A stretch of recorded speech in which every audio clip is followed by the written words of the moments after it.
గౌడ పవన్ కుమార్, యువజన Congress state general secretary. ఇవాళ PPP కూటమి గవర్నమెంట్ అధికారంలోకి వచ్చిన తర్వాత గత గవర్నమెంట్ జగన్మోహన్ రెడ్డి గారు తీసుకొచ్చిన 17 మెడికల్ కాలేజీని ప్రైవేటీకరణ చేస్తామని చంద్రబాబు నాయుడు గారు దీన్ని తీసుకొచ్చారు.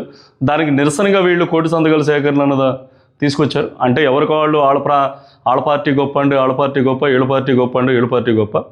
వాస్తవంగా చెప్పాలంటే 17 మెడికల్ కాలేజీలకి మా అయితే కనుక 5,000 కోట్ల రూపాయలు ఖర్చు పెట్టలేని చంద్రబాబు నాయుడు గారు వేల కోట్ల రూపాయలు ఖర్చు పెట్టి అమరావతిలో అద్భుతమైన రాజధానులు కడతానని, సింగపూర్ను తలపించే విధంగా రాజధానులు కడతానని ప్రకంబాలు పొందుతున్నాడు తప్ప, ఎందుకనంటే ఇప్పుడు గత గవర్నమెంట్లో కొన్ని మెడికల్ కాలేజీలు కంప్లీట్ అవుతున్నాయి.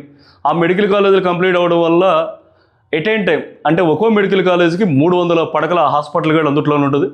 సో మనకేమైపోద్దంటే ఒక నియోజకవర్గ స్థాయి నుంచి ఒక జిల్లా స్థాయికి అక్కడ మనకి ట్రీట్మెంట్ అన్నది దొరికిద్ది. అవి ఎన్నైతే కట్టారో అన్ని కాలేజీల్లోనూ అది దొరుకుతూనే ఉంటుంది. 5,000 కోట్లు ఖర్చు పెట్టలేదు చంద్రబాబు నాయుడు గారు మెడికల్ కాలేజీలకి. ఇవాళ ఏదో ప్రపంచం తలకిందలు తలదన్నే విధంగా రాజధాని అంటున్నారు. గతంలో ల్యాండ్ పూలింగ్ చేశారు చంద్రబాబు నాయుడు గారు, అమరావతిలో రాజధాని కట్టేస్తానని. అక్కడ 59,000 ఎకరాలు పైచిరుకు తీసుకున్నారు. ఇవాళకి వాళ్ళకి అలాట్మెంట్ చేసిన చాట ఇంతవరకు వాళ్ళకి ల్యాండ్స్ ఇవ్వలేదు.